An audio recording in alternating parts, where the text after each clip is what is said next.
Good morning. Thank you for joining us here today. Merci d'être ici avec nous aujourd'hui. My name is Susie Grenell, and I'm the President and CEO of the Hotel Association of Canada. I'm pleased to be here today with my colleagues from the travel and tourism industry. As you all know, the travel, tourism, and hospitality sectors were the hardest hit during the pandemic. Necessary public health restrictions shuttered many of our businesses, most of whom barely made it to the other side. We did our part to keep Canadians safe, and now it is finally our turn to recover. Travel is back with a vengeance, and we could not be happier. But the passenger experience at our Canadian airports is a challenge. We have lengthy delays on the tarmac, we have hours of lineups at customs, we're asking people to complete duplicative health checks, we still have random arrivals testing that is compounding the delays and frustrating passengers. At issue today is the fact that travel volumes are increasing, but COVID restrictions and requirements continue to linger.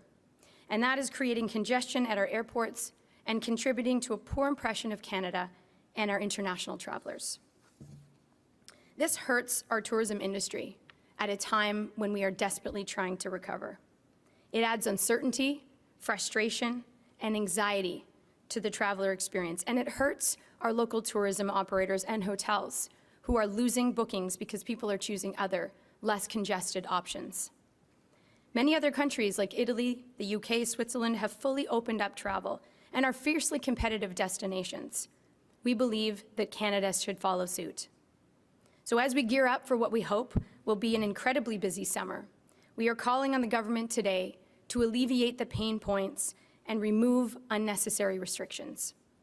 À l'aube de l'été, nous demandons au gouvernement fédéral de supprimer les restrictions inutiles. We must move away from emergency measures that were necessary at the height of the pandemic towards a more measured and modern system. We are pleased that the government is increasing staffing and remove mandatory testing requirements for travelers in transit, but we need to go further and faster. We can emerge from COVID with a vibrant and thriving travel and tourism sector, and we can fix these delays. And we can do it in time for the summer rush, but we need action today. With that, I'll hand it over to Interim President and CEO of the Canadian Airports Council, Manette Pasher. Merci.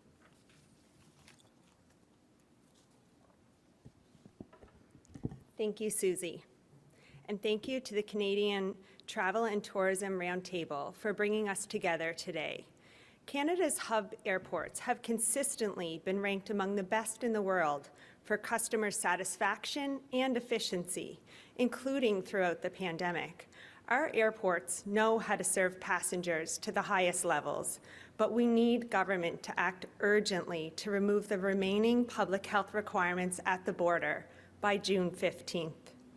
In order to alleviate the pressures currently facing travelers at Canada's airports. We are pleased that the federal government has worked with our federal agencies to increase the number of CATSA and CBSA screening officers, and also to eliminate random testing for transiting passengers. These were encouraging steps forward coming out of the working groups composed of senior industry and government representatives. But there is still more work to do, and it's urgent. The summer travel season is upon us, and international traffic at our arrivals at our airports is projected to increase by 50% at hub airports this summer.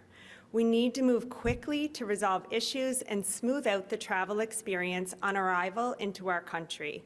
We are urging the federal government to take 3 concrete actions in the short term to immediately alleviate pressure on the system.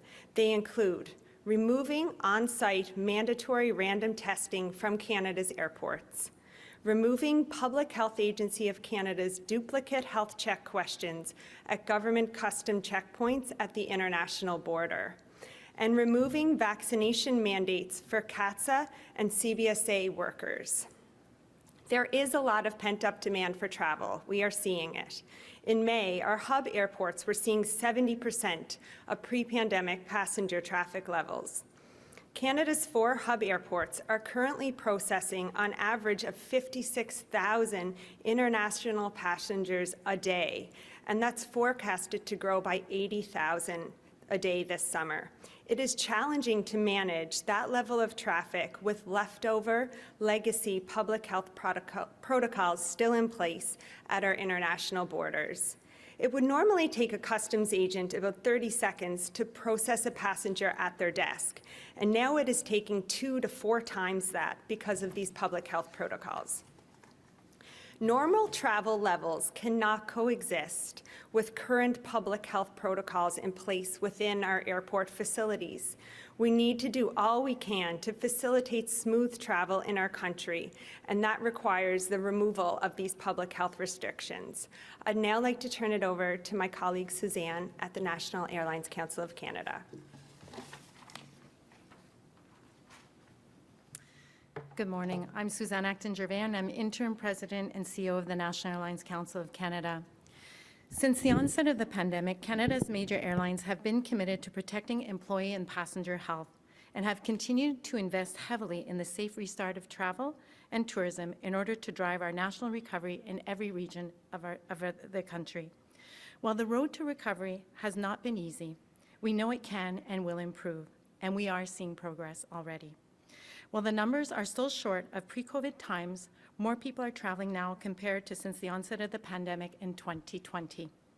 Canadians are eager to return to travel, as are international visitors looking to come to Canada for business or to discover our beautiful nation, and this is a good sign. But part of welcoming travelers back is ensuring that their experience is predictable, timely, and enjoyable, with clear service standards and performance metrics similar to other nations. Canada is in a post-pandemic environment, which includes high levels of vaccination as well as high levels of prior infection.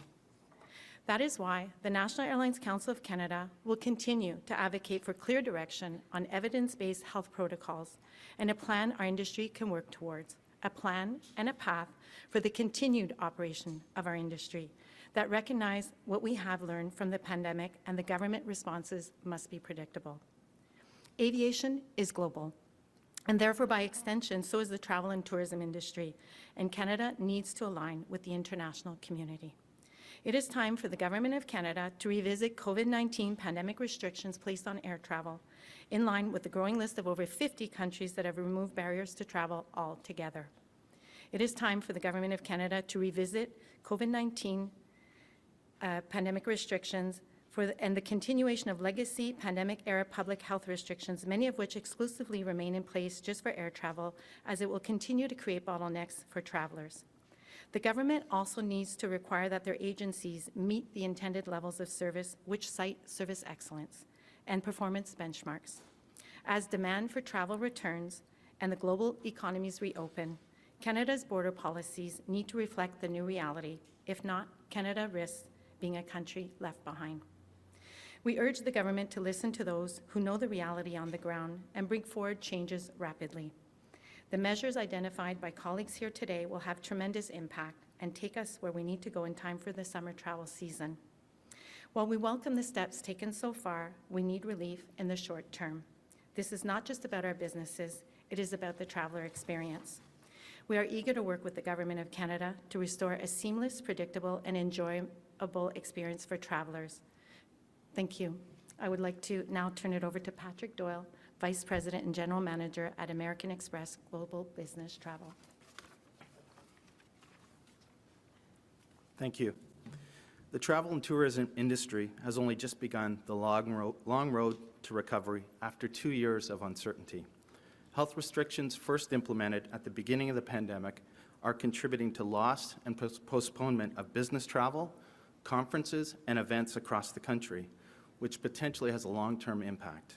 Just as our sector is starting to get back on its feet, the last thing we need is another setback. The situation we are all witnessing at Pearson, our nation's largest airport, is troubling. We should be welcoming the surge of air traffic into Canada. Families vacationing, business travelers entering the country to ink new deals. This is good news for our country. Pearson is, for many travelers, the first impression they get of Canada. But with these long delays, we are sending the wrong message. We're telling them Canada is not open for business. We're telling them that Canada cannot create a seamless, stress-free travel experience. These impressions can leave a lasting impact. Our reputation is at stake. This is why I'm pleased to be here, surrounded by colleagues with similar concerns. The federal government must act immediately to remove obsolete pandemic provisions and ensure the airport has access to adequate resources to process the large influx of travelers coming to Canada. It's time for the travel and tourism to be treated the exact same way as every other industry in the country, open and back for business. These changes must be implemented now. On the eve of the summer season, we cannot wait any longer. While the steps taken by the federal government are encouraging, it's simply not enough. Strong, swift, decisive action must be taken now before it's too late. We will now turn it over to questions, and Monette will moderate. We'll start with questions here on the floor. So if anybody here would like to ask a question, please feel free, and then we'll move to questions on the teleconference line. J'ai avoir une question pour Suzy. Or the person who can just give me a little statement in French. Sure.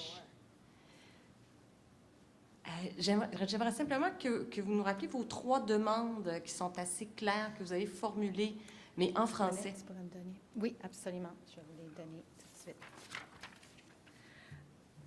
Alors, en fait, nous demandons au gouvernement fédéral du Canada de prendre 3 actions immédiates qui pourraient allévier les pressions sur le système.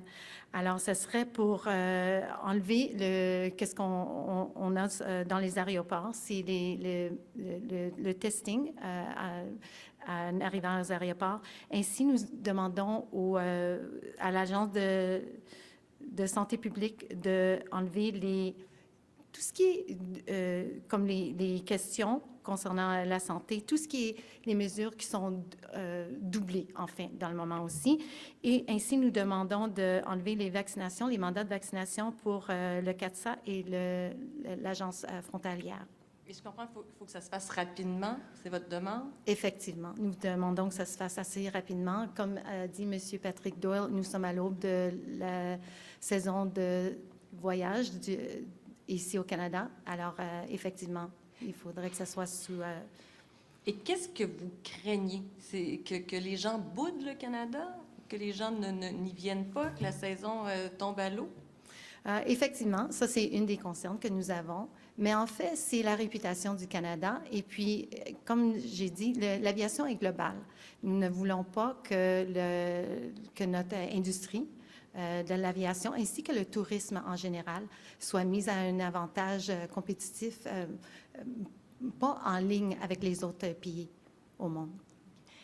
Et puis, une petite dernière, le ministre du Tourisme, tout comme le premier ministre, viennent tout juste de dire à l'entrée de la réunion du cabinet, la santé va passer avant le tourisme. Est-ce que vous sentez que vous avez une écoute actuellement de la part du gouvernement libéral? Nous sommes toujours à l'écoute et prêts à travailler et collaborer avec le gouvernement fédéral. Nous réalisons que nous ne sommes pas des experts en santé publique, mais nous sommes des experts en aviation et dans le domaine du voyage et du tourisme. Et qu'est-ce que nous voyons ici au Canada? C'est que le domaine du voyage est la seule industrie qui continue à être sujet à ces restrictions. Et ainsi, nous voyons d'autres pays globalement qui font de l'avant. Merci beaucoup. Merci à vous. Hi there, I'm Annie with CTV National News. I'm hoping you can talk about what the impediment is to these regulations. You're saying that you want the regulations for vaccination removed, the testing. Is it that you are finding people aren't coming to Canada because they're unvaccinated and don't want to quarantine? Is it that it's causing more delays because there are not enough staff because they may not be vaccinated? What specifically is the impediment that you're seeing because of the travel restrictions? Yeah, sure. This is really about facilitating the smooth travel process. So this is backing up arrivals at our border. You're talking about, if you just take the example of Pearson, 30,000 people coming through per day through our international arrivals into our facility. And it would normally take a customs agent 30 seconds to process that passenger when they're at their desk. it's, it should take, an international standard would be about 20 minutes to get through the line, and we're seeing much longer lines. We're seeing people backed up, waiting on planes anywhere from 30 up to 75 minutes at peak times. So this is just unacceptable in terms of entry into Canada. And the reason is because each person has to be vetted in terms of health questions that are asked multiple times, both in the ArriveCan app, also at the machine by the customs agent at the desk. And then we need to decide, or the government agency needs to decide, who is going to be randomly selected for testing. 4,000 people a day are randomly selected for testing, but we need to vet all 30,000 of those passengers into Pearson, 50,000 into our country. It's slowing down the process in terms of smooth arrivals into our country. Our airports were not built to facilitate public health requirements. They were built for the smooth, transiting of passengers, welcoming them into our country. So this is really what's backing up the system at our international arrivals. And I guess my follow-up is, how much of the change is on the airlines themselves or on the different agencies? Because staffing is a huge problem. If there were more staff, more CATSA agents, more flights that the airlines were putting on, you could space people out when they arrive and give them more time, or you could run through it faster. But staffing, from the airline's perspective, from CATSA, from border agents, that seems to be a major barrier, and that's what the transport minister has highlighted as sort of the bigger problem, more so than the restrictions. Yeah, so that's a pre-departure coming, when you're traveling and you're leaving the country. What we're talking about today is arriving into our country. And that is customs officers, the federal agency, CBSA, is responsible for that within our airports. We were able to facilitate smooth travel pre-pandemic. We will be able to again if we didn't have these public health measures in place.